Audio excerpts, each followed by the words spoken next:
출애굽기 20장 1절에서부터 17절까지 밴드에 보시면 그 자료에 이 십계명은 두 개의 카테고리가 있어요. 하나는 뭐냐면 하나님과의 관계. 그래서 제1계명에서부터 4계명까지. 그죠? 그래서 나 외에 다른 신을 두지 말라. 그리고 맨 마지막에는 안식일을 기억하고 거룩하게 안식일을 지켜라. 라고 하는 게 이게 주로 뭐냐면 하나님과의 관계예요. 그 다음에 두 번째는 뭐냐면 사람과의 관계 또는 이웃과의 관계입니다. 내 부모를 공경하라부터 시작해서 내 이웃의 집을 탐내지 말라. 출애굽기의 시대적인 상황 속에서 보면 이제 가나안 땅에 들어가면 여러 가지 신들과 더불어서 싸워나가야 돼요. 그죠? 가나안 신 가운데 바알 신이라고 하는 신이 있죠. 다곤 신이 있죠. 아스타롯이라고 하는 신이 있죠. 사실 히브리 민족으로서 430년간 애굽에서 살면서 수많은 우상들과 수많은 신들에 억눌려서 살았던 사람들이에요. 하나님이 그들을 출애굽시켜주고 있단 말이죠. 그럼 가나안 땅에 가서도 그러면 어떻게 해야 돼요? 그죠? 그 수많은 다신들과 더불어서 사실은 싸워 나가는 거예요. 이게 바로 뭐냐면 영적 전쟁이라고 얘기할 수 있죠. 우상을 만들지 말라. 두 번째 계명이죠. 세 번째는 뭐예요? 여호와의 이름을 망령되게 부르지 말라. 예수님도 여러분들이 잘 아듯이 예루살렘 성전을 향해서 너희들이 거짓 맹세하지 말라. 예수님이 말하잖아요. 그래서 출애굽기 23장 1절 같은 데라든지 아니면 레위기 19장 12절 같은 데 보면 이렇게 여호와의 이름을 망령되이 이끌고 거짓 맹세하는 것에 대해서 경고하고 있습니다. 자, 두 번째 사람과의 관계예요. 카테고리가 우선 첫 번째로는 부모에 관련된 겁니다. 내 부모를 공경하라. 그 다음에 살인하지 말라. 그죠? 그 다음에 간음하지 말라. 도둑질하지 말라. 그리고 이웃에 대해서 거짓 증거하지 말라. 예. 그리고 맨 마지막에 내 이웃의 집을 탐내지 말라. 십계명이라고 하는 것은 그렇기 때문에 신앙의 또는 율법의 든든한 기초 철근이라고 얘기할 수 있어요. 그 터키의 그 강진이 7.8 정도의 강진이 오고 7.5 정도의 여진이 오면서 많은 집들이 무너졌잖아요. 그런데 안 무너지는 집들이 있어요. 어떤 집이 안 무너져요? 제대로 기초를 잘 내진 설계를 한 집들은 안 무너졌어요. 기초가 튼튼해야 된다라고 하는 거죠. 사실 이 십계명이라고 하는 것이 바로 그런 기초가 되는 거예요. 율법의 기초예요. 자, 그런데 오늘 우리가 1계명, 2계명 해서 10계명 딱 이렇게 말해버리면 끝나는데, 단순하게 말하면 끝나는 것인데, 그런데 사실은 부연돼서 설명하는 것들이 더 많아요. 우선 첫 번째 4절을 보면 어떻게 얘기하고 있습니까? 우상을 만들지 말라라고 말씀하고 있어요. 근데 하늘의 형상, 땅의 형상, 또는 바다의 형상, 물에 사는 모든 형상들 할 것 없이 어떤 형상도 만들지 말라. 그리고 5절 상반절에 보면 그것들에게 절하지도 말고 섬기지도 말라 얘기하고 있어요. 여호와 하나님의 이름을 망령되이 부르지 말라라고 한 다음에 만약에 망령되이 부르는 자가 있다면은 그 자의 죄를 물을 것이다 라고 하는 것이죠. 죄가 없다고 그렇게 말하지 않을 것이다 라고 하는 거예요. 이거는 아까도 얘기했지만 거짓 맹세에 대한 거예요. 고대 세계는 신 앞에서 맹세를 하는 거잖아요. 여호와의 이름으로 내가 맹세할 수 있습니다 라고 그렇게 약속을 지키고 그리고 그 약속에 대해서 실천을 하는 거죠. 2번에 넘어가면 안식일을 거룩하게 지키라 그랬어요. 8절에 그렇게 말하고 있거든요. 그런데 그 다음에 9절, 10절, 11절에 왜 거룩하게 지켜야 되고 거룩하게 지키는 것이 뭐냐라고 하는 것에 대한 것이 부연적으로 설명하고 있어요. 이게 참 재미난 얘기고 그리고 굉장히 중요한 얘기예요, 사실은요.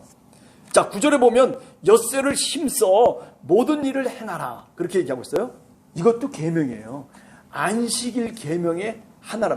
안식일을 지켜라라고 하는 게 내가 성수주의를 해야 됩니다. 내가 주의를 꼭 지켜야 됩니다. 라고 하는 걸로만 얘기하지 말고 엿새 동안 어떻게 하라고요? 힘써 모든 일을 행하라는 거예요. 장수의 비결이 성경에는요 다른 게 아니에요. 운동을 열심히 하는 게 아니고 부모님을 잘 공경하는 것이 그게 장수한다라고 그렇게 얘기하고 있어요. 제일 마지막 내 이웃의 집을 탐내지 말라. 내 이웃의 소유를 탐내지 말라. 이게 17절에 나오는 말이에요. 자, 여기까지가 이제 십계명의 모든 이야기들이에요. 그죠? 십계명의 모든 이야기들. 십계명은 누구나 다 알고 있어요. 또 뭐 하나님에 관련된 계명이 4가지 있고 그리고 뭐 인간에 관련된 계명이 6가지 있다 하는 것 정도는 교회에서 배웠던 겁니다. 그러나 이 십계명의 정신은 이건 굉장히 중요한 것이고 아마 교회에서 이런 이야기들을 많이 가르치지는 않았을 것이다 생각돼요. 이건 신학적인 해석입니다. 우선 첫 번째 십계명의 정신은 뭐냐면 바로 노예살이로부터의 해방과 자유를 얘기하고 있는 겁니다. 애굽에서 430년 동안 그죠? 애굽의 신들을 섬기면서 살았던 히브리 민족이에요. 야훼 하나님께서 이 히브리 민족을 끄집어내는 거죠. 그래서 우상을 섬기던 그 노예살이로부터 어떻게 자유의 삶을 보장하기 위한 하나의 방법.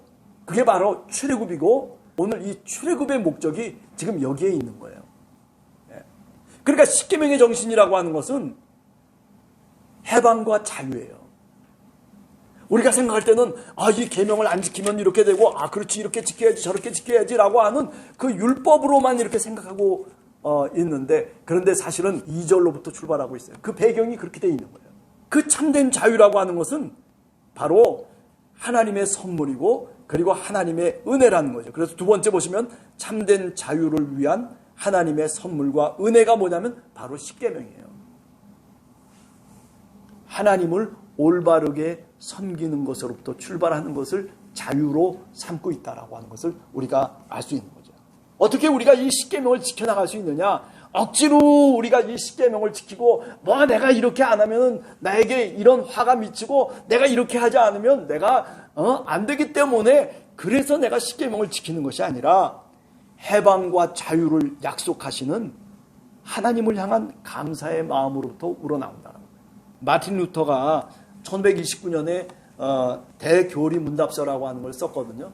거기에 마틴 루터가 하나님이 도대체 누구냐 라고 하는 것에 대해서 교리적으로 딱 쓴 게 있어요. 그게 뭐냐면 지금 우리가 내 마음을 어디에 두며 지금 내가 무엇을 의지하며 살아가고 있는지에 대한 답, 바로 그것이 내 하나님이다. 이렇게 얘기했어요. 좀 어려운 말이죠. 그죠? 다시 말하면 내가 지금 내 마음을 어디에 두고 있냐? 돈에 두고 있냐? 아니면 명예에 두고 있냐? 아니면 무슨 건강에 두고 있냐? 내가 어디에 내 마음을 두고 있느냐에 대한 답. 성경 말씀을 오늘 또 내가 읽어보면서 그러면서 이 속에 하나님이 어떻게 행하셨고 하나님이 어떻게 우리들에게 말씀하고 있는지를 내가 귀담아 들으면서 마음속에 깨닫고 살아가고 있으면 그것이 곧 하나님인 거예요. 그런데 나는 교회 다닙네 하고 교회에 적도 있고 그리고 나는 예수를 믿습니다. 별의별 이야기를 다 하면서도 지금 내 마음속에는 그런 마음이 없어요. 내가 무엇을 의지하며 살아가고 있느냐? 어떤 문제만 터지면은 그러면은 정말 하나님께 나와서 기도하고 하나님을 의지하면서 주님 앞에 눈물을 흘리고 주님께 도움을 구하면서 살아가는 그런 사람이 아니라 어떤 문제만 생기면 짜증내고 그리고 불평하고 원망하고 그리고 자기가 원하는 대로 행동을 하고 이렇게 저렇게 예수님이 가르쳐 주시고 주님이 가르쳐 주신 것과는 상관이 없어요. 내가 어려울 때 성경 말씀을 보는 사람이 아니에요. 여기서 뭔가 하나님의 말씀을 찾아가지고 이 속에서 진리를 깨닫고 그리고 내가 이렇게 이 방식대로 한번 이 문제를 해결해야 되겠다라고 그렇게 생각을 안 한다면 그렇다면 그 사람이 믿는 하나님은 자기가 그렇게 지금 살아가는 그 방식대로의 하나님인 거예요. 그게 바로 하나님이 되는 거예요. 자기 하나님. 자, 골로새서 1장 15절에 보면 신약에서의 그 하나님의 참된 형상은 누구라고 얘기하고 있습니까? 예수 그리스도라고 말씀하고 있어요. 우리가 종종 오해하기 쉬운 게 뭐냐면은 구약의 하나님하고 신약의 예수 그리스도하고 너무 상반된다라는 거예요. 구약의 하나님은 무서운 하나님이고 심판하시는 하나님이고 그리고 채찍을 갖고 내리치시는 그런 하나님으로 생각을 해요. 그렇게 구약을 읽으면 유대교의 경전에 지나지 않은 거예요. 그러니까 예수 그리스도는 어떤 분이에요? 우리가 단적으로 얘기하면 사랑의 하나님이에요. 우리가 19장 25절에 보면 모세가 백성에게 내려가서 그들에게 알리니라. 그래서 지난 새벽 기도회 때 이 이야기를 했어요. 이미 하나님이 한 발짝 물러서신 거예요. 하나님은 의로우신 하나님 때문에 지금 저 이스라엘 백성들의 모습을 보면서 고집불통이고 불평하고 원망하는 그들을 직접적으로 만약에 만날 경우에는 결국 그 의의 잣대로 보면 그들은 심판당할 수밖에 없는 거예요. 죽을 수밖에 없는 거예요. 그런데 누가 대신 앞에 나서 있는 거예요? 모세가 대신 앞서 있는 거예요. 모세가 내가 죽겠습니다. 저 이스라엘 민족을 대신해서 내가 죽겠습니다. 그래서 성경은 뭐라고 했냐면 모세가 어떤 사람보다도 어땠다는 거예요? 의로운 사람이었고 그리고 겸손한 사람이었다라고 그래서 얘기를 하는 거예요.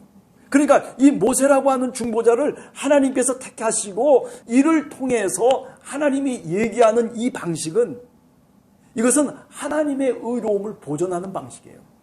아니 동시에 저쪽 이스라엘 민족으로 하여금 하나님의 그 노하심으로부터 피할 수 있도록 하는 하나의 방식이라고요. 물론 신약시대에 들어와서는 그렇게 하질 않아요. 신약시대는 어떻게 돼요? 모세가 가운데서 중재하는 것이 아니라 예수 그리스도가 가운데 와 있죠. 그러나 그 예수 그리스도는 누구예요? 예수 그리스도는 하나님이세요. 모세는 하나님이 아니에요. 그죠? 예수 그리스도는 모세와 같은 선지자가 아니에요. 요한복음에 보면 빌립이 와서 얘기를 하잖아요. 하나님을 보여주십시오. 그랬더니 예수님이 뭐라고 얘기해요? 왜 나보고서 하나님을 보여달라고 하냐? 나를 봤으면 누구를 봤다? 하나님을 본 거다는 거예요. 아버지 하나님을 봤다는 거예요. 내가 곧 하나님이라는 거예요. 도마라고 하는 의심 많은 도마가 예수님을 누구라고 고백합니까? 하나님의 아들이라고 고백합니까? 아니면 하나님이라고 고백합니까? 하나님이라고 고백하거든요. 태초에 말씀이 계시니라. 그 말씀이 누구냐면 곧 예수 그리스도 우리의 주님이시다라고 요한복음 1장 1절 이하에 얘기하고 있잖아요. 하나님이시다는 거예요. 하나님.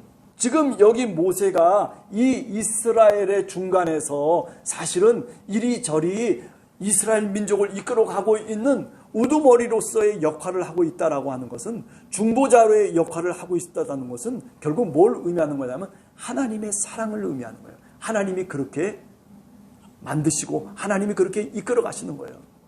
그게 뭐예요? 하나님의 사랑이에요. 사실은요. 인간은요 쉬지 않고 일을 하려고 그래요. 그래야 더 많은 것을 성취할 수 있어요.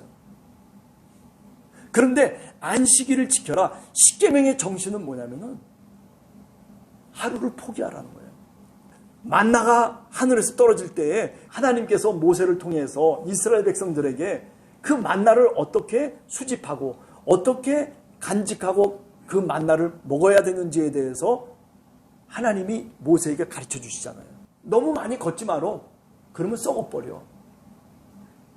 적당하게 걷어. 네가 먹을 수 있는 만큼만 걷어. 그리고 마지막 날 6째 날에는 7째 날 쉴 것이니까, 그러니까 그때는 네가 그 7째 날을 위해서 그 7째 날 아무 일도 하지 않을 것이니까, 그러니 네가 그만큼의 것만 더 걷어들여라. 그죠? 적당량. 오버하지 말고. 그렇다고 모자라지도 않고. 근데 사람은 그렇지가 않단 말이에요. 그래서 나가서 뭔가 더 얻으려고 해가지고 더 얻어왔는데 나중에 하루 지나 보니까 어떻게 했어요? 만나가 다 썩어버렸어요. 하나님이 교육시키는 거예요. 누구를 교육시켜요? 이스라엘 민족을 광야에서 지금 교육시키고 있는 거예요. 인생 공부를 시키고 있는 거란 말이죠. 안식일을 준수하라라고 하는 게 이게 뭐 성수주의를 해야 되고 하나님을 꼭 잘 받들고 하나님께 예배하고 이것만을 얘기하려고 하면 안 되는 거예요. 이 안식일을 준수하라라고 하는 것은 뭐냐면 내 것을 포기하라는 거예요. 내 욕망을 포기하라는 거예요. 내가 일하고 싶어. 내가 남보다 더 잘하고 싶어. 그렇지. 남들은 쉬고 있을 때 나는 열심히 또 무슨 일을 해야지 하고 더 많은 것들을 내가 움켜쥐려고 하는 것이 바로 뭐냐면 7째 날에 우리 인간이 살아가는 모습이에요. 그러나 하나님은 이 십계명을 통해서 안식일을 지켜라 라고 명령하시는 것은 뭐냐면 그것을 네가 포기하라는 거예요. 이게 십계명의 정신인 거예요. 한번 여러분들 밴드의 자료를 보시면서 십계명의 정신을 한번 다시, 이게 도대체 그냥 계명 지키라는 얘기인가 아니면 또 다른 어떤 의미들을 우리들에게 제공해 줄 수 있는가라고 할 때 또 다른 의미들이 분명히 있습니다. 그거를 우리가 늘 생각하면서 십계명을 얘기해야지, 그래야 십계명이 정말 십계명이 되는 겁니다. 자, 기도하고 마치겠습니다. 하나님 아버지 감사합니다. 오늘 또 우리와 함께 동행해 주시고 또 한 주간도